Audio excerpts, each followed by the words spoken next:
بسم الله الرحمن الرحیم. السلام علیکم.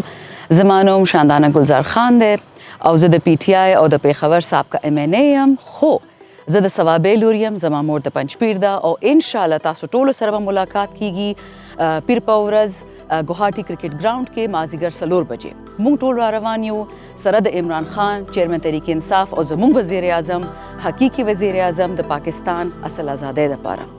زموږ غیرت، زموږ پښتو، زموږ پاکستان باندې आवाज شوی دی او موږ به بې جنګه او بې د تکلیف دا جهاد وکړو، به دا سیاست نه کوو لګیو. موږ روزو لګي خپل ملک لپاره، تاسو ټول هم روزئ او ان شاء الله موږ به ستاسو انتظار وکړو د صوابی غیور عوام. ډېره مننه.